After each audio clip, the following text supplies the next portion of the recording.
Everyone, it's Shannon here for Honeybee Stamps. In today's video, we are going to create this gorgeous card featuring the Tall Pines Layering Stencils. I'll demonstrate how to do these ombre trees and then add details with Copic markers. Let's start out by taking a look at the Tall Pines Layering Stencil set. There are 4 stencils in this set, and each one of the stencils are labeled. I do think it's a little bit easier to line up if you start with stencil 1 and work your way down through each stencil. I'm going to ink blend over an A2 panel of white cardstock. I do have a grip mat behind my cardstock to kind of hold my stencil in place while I ink blend. Once I get that stencil kind of centered over my panel, I then am going to grab my ink. I'm going to use Distress inks today because I like how vibrant they are, but you can definitely use oxides if you prefer. The first color I'm using is Rustic Wilderness, and we're just going to ink blend a simple gradation over each one of these trees, keeping it kind of darker at the base of the tree. That will add more interest and more depth to our background. It's very simple to do and just adds a lot. Once I finish ink blending with Rustic Wilderness, we'll remove our stencil, and then we'll be ready for stencil number 2. There's parts of this stencil number 2 that line up with some of the trees that you've already ink blended, so just watch for those areas where the edge of the tree kind of lines up with the stencil. Line it up, and then you'll be ready for your next color.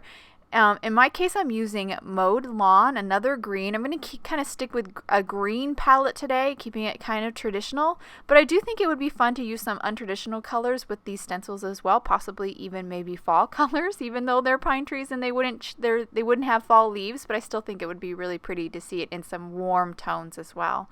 Once I finish with that Mowed Lawn, we're on to stencil number 3. Again, look for the areas where the stencil lines up with some of the trees you've already ink blended, and then and the more you do, the easier and easier it gets to line up these stencils. For this stencil, I've moved on to Peeled Paint, kind of an olivey green, and you can see already how this this background is really starting to come together with that third color of trees here. Once I finish with Peeled Paint, I'll remove that stencil, and we have just one more stencil to go, the last stencil here. Again, going to line this up.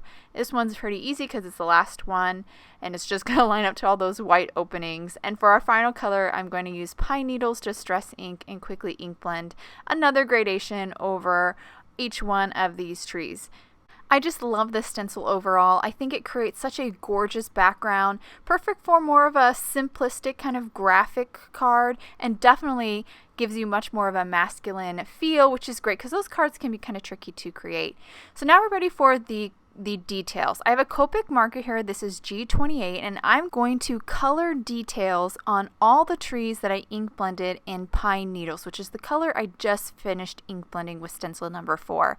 And what I'm doing with my Copic is I'm creating kind of these wiggly or zigzaggy horizontal lines over the tree. Sometimes they're a little bit more V-like, but this is going to replicate those shadows that you see on these trees because of the branches, kind of where you're looking at the tree and you're kind of seeing deeper into the tree, and that would be more shadowed. This is really easy to do, and it really does create a little bit more realistic look, but definitely adding some gorgeous texture, which is what I really like. I really love the texture element that this adds. So now that I've finished with Pine Needles, we're going to move on to a different Copic marker. So I have a different Copic marker picked out for each one of my Distress inks. This is YG67, and I'm using it on all the Mowed Lawn trees here that I ink blended with stencil number 2. So here I am just working my way through it, doing the exact same kind of marks, the zigzaggy kind of wiggly horizontal marks to kind of create replicate that look of shadows.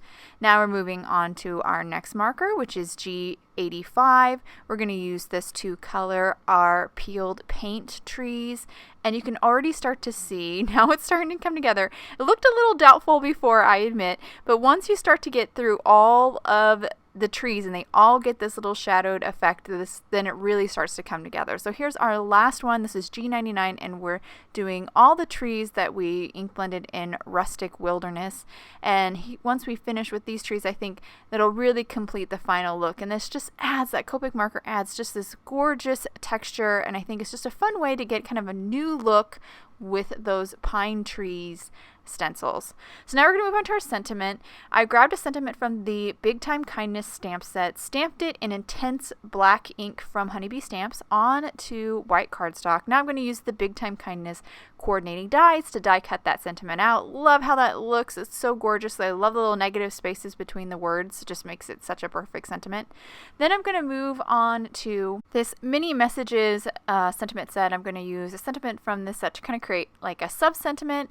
So this card kind of has like a birthday card theme. I stamped it in clear embossing and watermarking from Honeybee Stamps, dipped it into some white embossing powder, and then I heat set with my heat tool.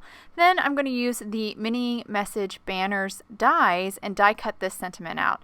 I'm using the kind of straight one, and I did trim the sides a little bit so it's a little bit tighter, and then add some foam adhesive strips to both the right and left side for a little dimension. I've also added foam adhesive to the back side of our Oh Happy Day sentiment as well. We're going to finish up this card by first adding liquid adhesive to the back side of our Pine Trees A2 panel and just glue it onto an A2 top folding white card base. I could have totally have done that ink blended background on the card front as well, but I didn't think of that while I was creating the card. Now I'm going to I removed the backing on my Oh Happy Day sentiment, and now I'm just going to center and place it on the card front, remove the backing on that foam adhesive on the sub sentiment, and then just place it over the Oh Happy Day little bottom part of the sentiment, and that will actually complete my card. I'll hold it to the camera here so you can get a good look at this really beautiful kind of clean and simple card. I mean, it's basically a background with a sentiment, but I just love how it turned out. I love the colors of the trees, and I love that additional texture that we get from the Copic markers. And I think this Tall Pines stencil set is so cool. I cannot wait to kind of try something similar with maybe a white gel pen or snow pen to kind of add snow to the trees as well. I hope you guys enjoyed today's card and video. If any questions about the products I use, please check out the links below in the description. Thank you so much for watching, and I hope you have a wonderful day.